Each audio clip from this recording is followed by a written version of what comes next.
Good morning, Scotland. Good morning, social media land. I hope you are well. It is Wednesday, the 8th of January 2025. The political entities of the Union have something that we don't currently have. They are united in their solidarity for the Union and will always come together to deny the people of Scotland our right of self-determination. They also do not argue amongst themselves on the best way to preserve the Union.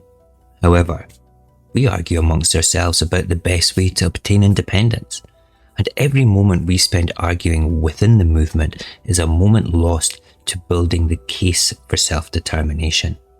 The independence movement must understand a simple truth. Unity is not optional, it's essential.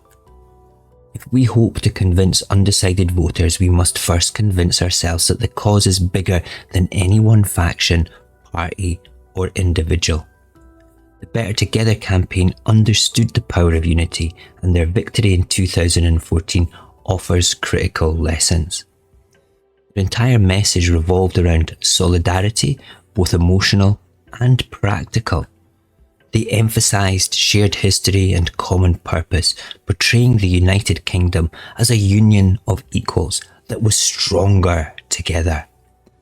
The message was simple, powerful, and resonated with undecided voters who feared the uncertainty of independence.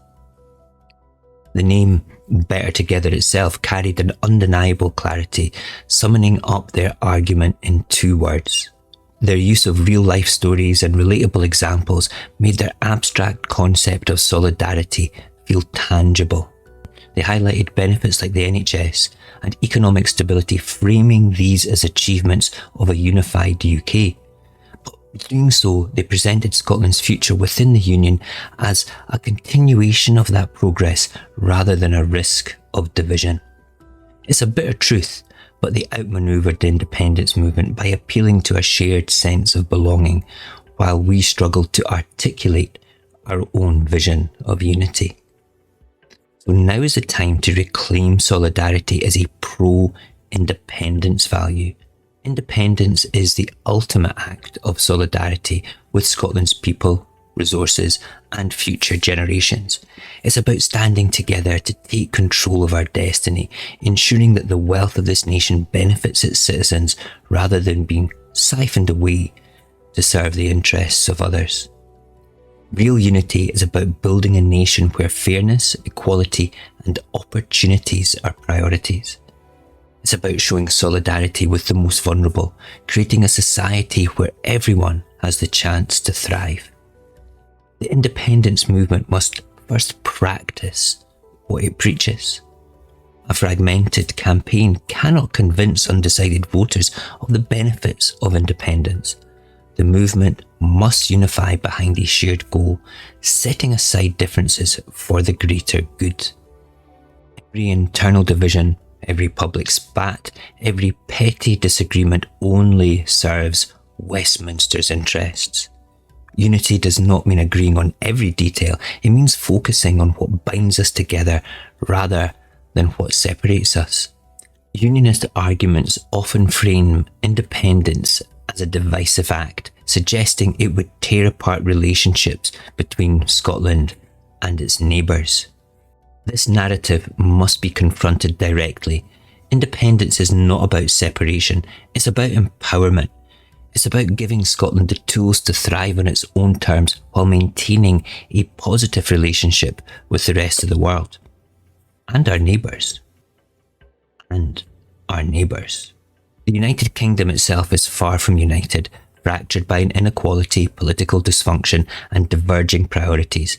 Independence offers Scotland the chance to move beyond these divisions and create a society that truly reflects our values. Solidarity means ensuring Scotland has the power to make decisions in its own best interests. It means standing with workers, with families and communities who deserve better than the status quo.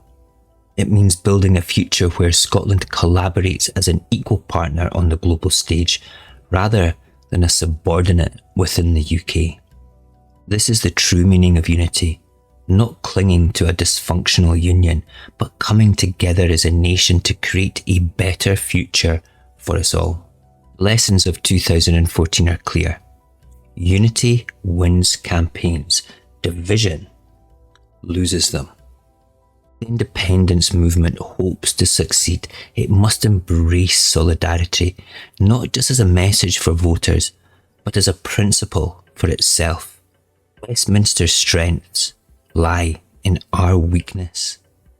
Their unity against independence is unwavering while we continue to bicker over strategy and leadership. It's pathetic. It's time to change that. Every activist, every campaigner, every supporter must ask themselves this question. Are you building unity or are you contributing to division? The future of Scotland depends on our ability to work together to present a united front that can win the trust and support of undecided voters. Independence is not a gift, it's something that we've said many times that we must earn, and we will only earn it if we stand together united in purpose and vision. Now's the time for solidarity. Now is to put division aside and work together. How can we dream of freedom when we quarrel amongst ourselves while Westminster stands united against us? Each petty argument, each clash of egos is a gift to those who deny us our destiny. Unity is not a luxury, it's our only path to liberation. Did we not learn in 2014 how the power of solidarity can sway the undecided? Westminster cloaked itself in the guise of unity, weaving tales of shared history and common purpose, and we faltered, too busy arguing to articulate our own vision of togetherness. The bitter truth stares us in the face. Division within our movement is the only thing that can keep us from freedom. Independence is the ultimate act of solidarity with our people, our resources, and all the generations still to come. It's the promise of fairness, empowerment, and a nation that thrives on its own terms. But how can we sell a vision of unity to undecided voters if we cannot embody that ourselves? We need to reclaim solidarity, not as a slogan, but as a principle. Every activist and campaigner, every Scot must ask, are you building unity? Are you sowing division?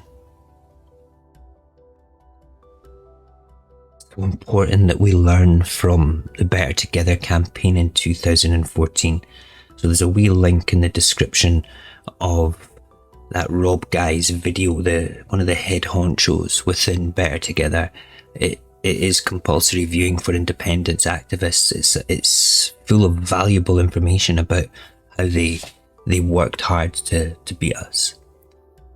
We know that it's through lies and through spinning of narratives and things. We understand that, and we could go as far to say is that there was probably piles of yes votes on the no tables and stuff like that as well. But we have to move on from that, and we have to learn from all those things and understand that we do have the ability to change, to evolve, and to put in place the ultimate act of self-determination within the devolved system, which is to put in a pro-Scottish government and a pro-Scottish opposition. We could move past our tribalism to do that. We could just, for a moment, for one day of voting, be able to say, I have done that. That is a positive sense of purpose for the whole of Scotland, for the movement, rather than for the colours of your political party. Would that not be a thing? Would that not be something that you could tell your grandkids, hey listen, in 2026, I voted for Scotland, not just for one party, and we put in place 90 pro-Scottish MSPs. Do you know what? That was the first domino falling in a new pattern, an evolution that moved us away from devolution. That'd be a thing, wouldn't it?